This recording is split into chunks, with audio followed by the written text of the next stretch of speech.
Assalamualaikum warahmatullahi wabarakatuh. Kali ini saya akan memberikan penjelasan mengenai mata kuliah pemrograman berorientasi objek.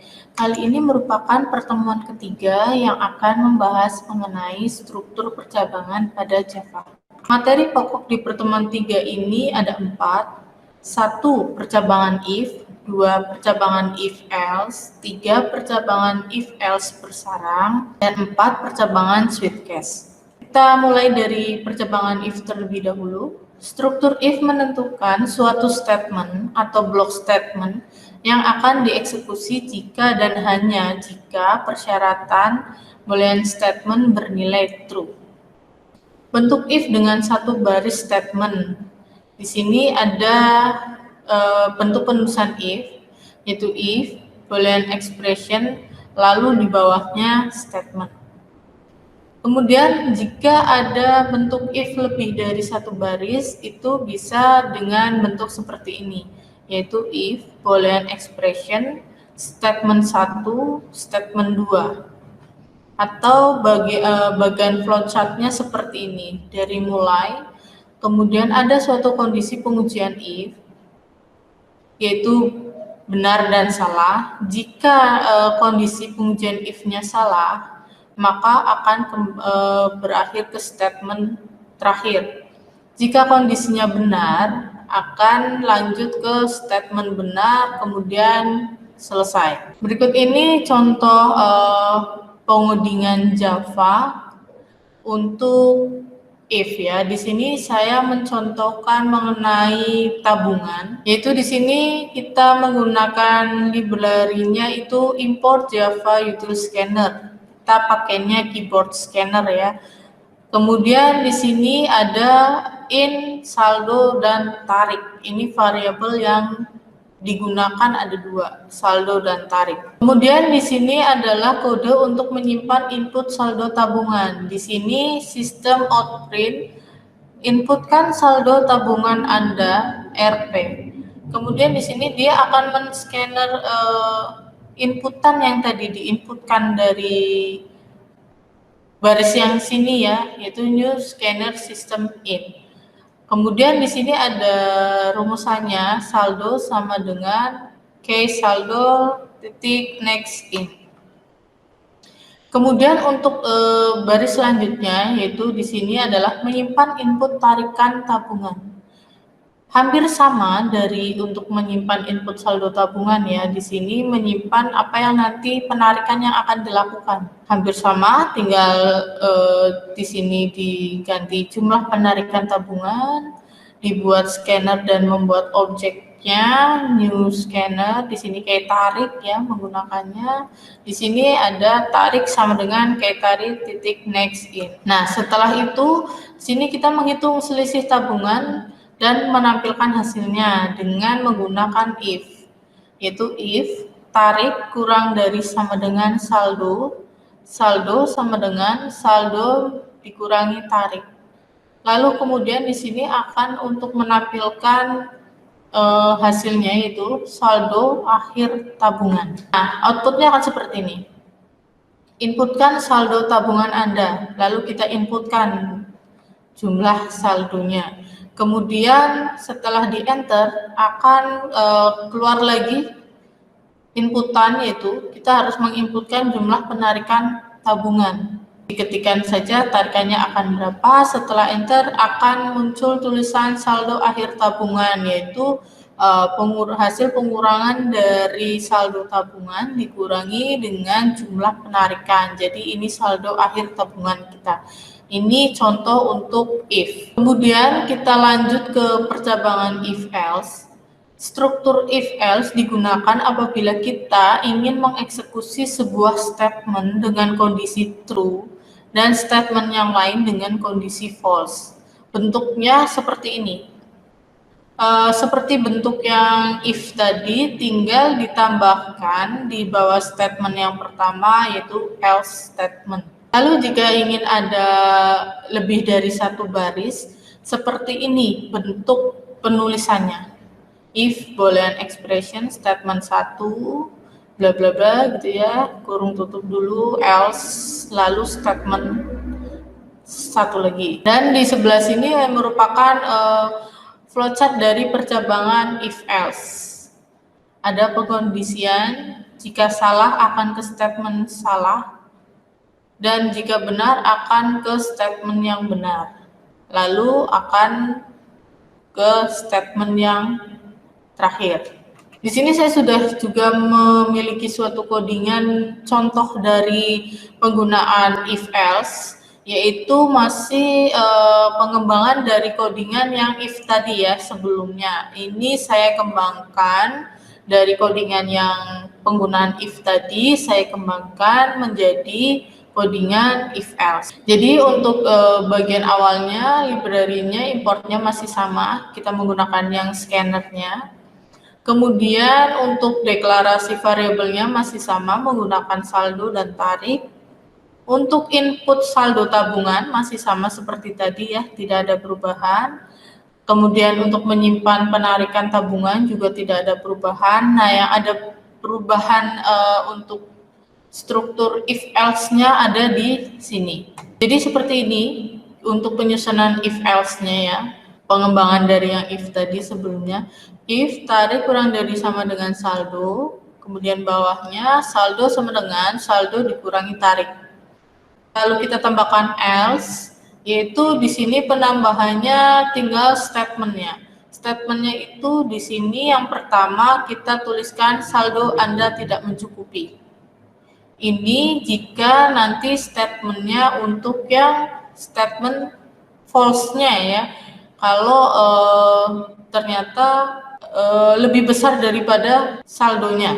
Kemudian statement yang true-nya yaitu saldo akhir tabungan rupiah. Ini sama seperti codingan yang pertama tadi ya. Jadi codingannya itu perbedaannya ditambahkan di else dan statement di false-nya. Oke, berikut ini outputannya. Ini outputannya masih sama dengan yang tadi, kita buatnya masih secara normal, kita punya saldo 20 juta, lalu akan melakukan penarikan 5 juta, jadi saldo kita masih ada 15 juta, ini normal ya, ini yang true-nya.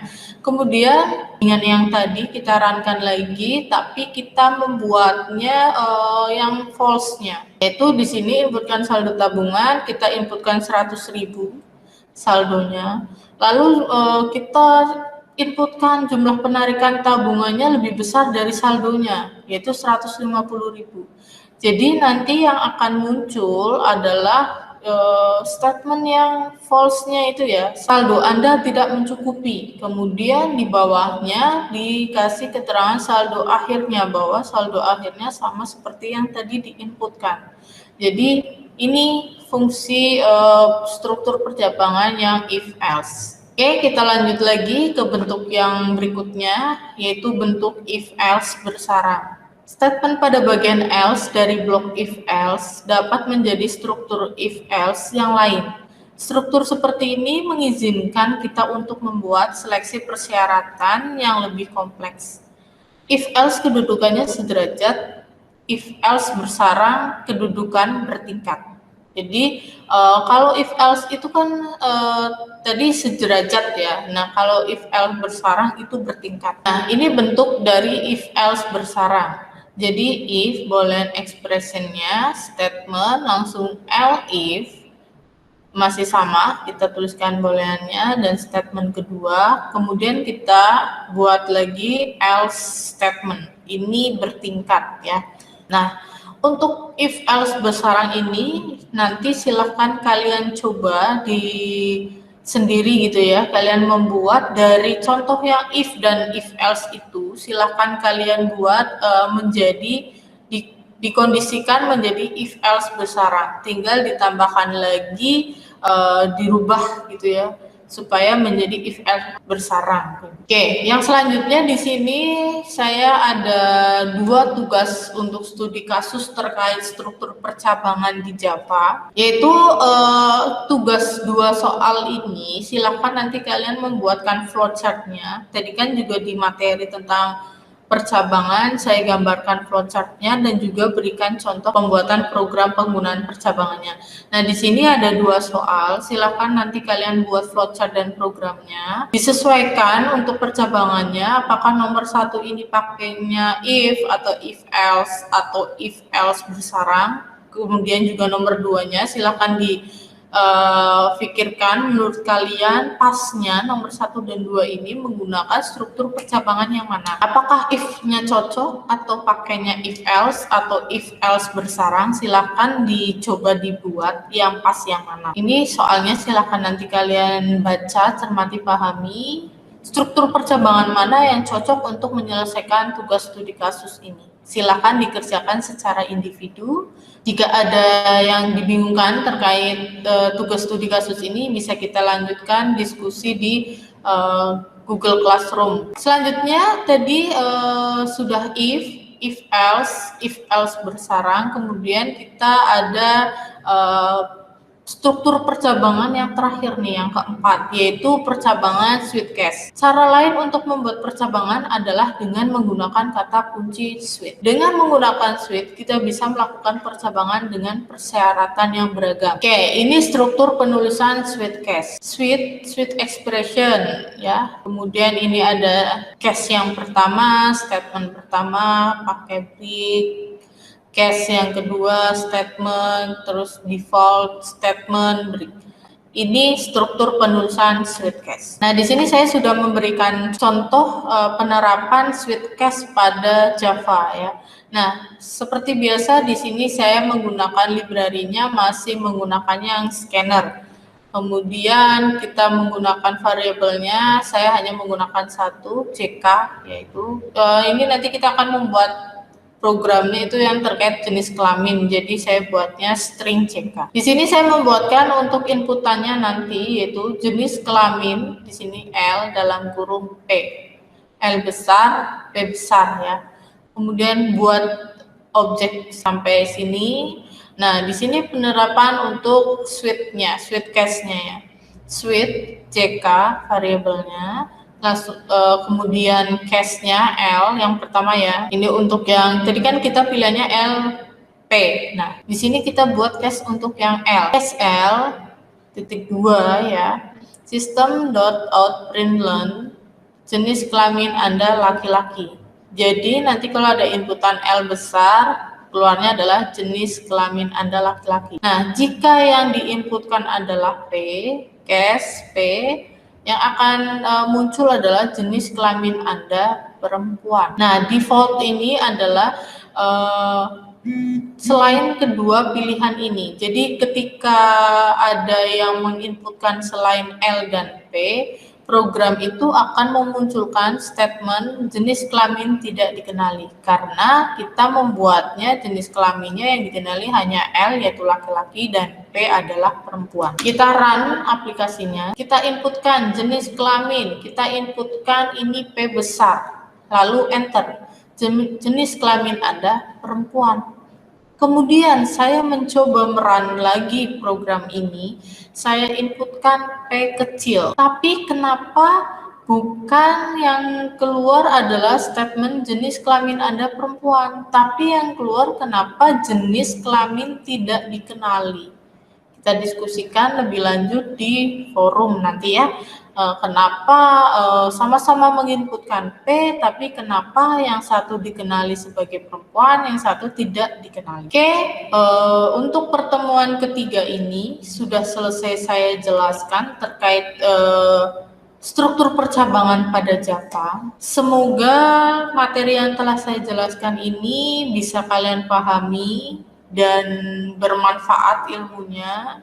Jika memang kalian masih merasa belum paham mengenai struktur percabangan ini, nanti kita diskusikan lebih lanjut di forum kelas kita ya. Kita diskusikan lagi, kalian boleh nanti bertanya dan saya akan membantu kalian supaya lebih paham. Jika saya ada salah kata dalam pembuatan video ini, saya mohon maaf. Kita ketemu lagi minggu depan di pertemuan keempat. Wassalamualaikum warahmatullahi wabarakatuh.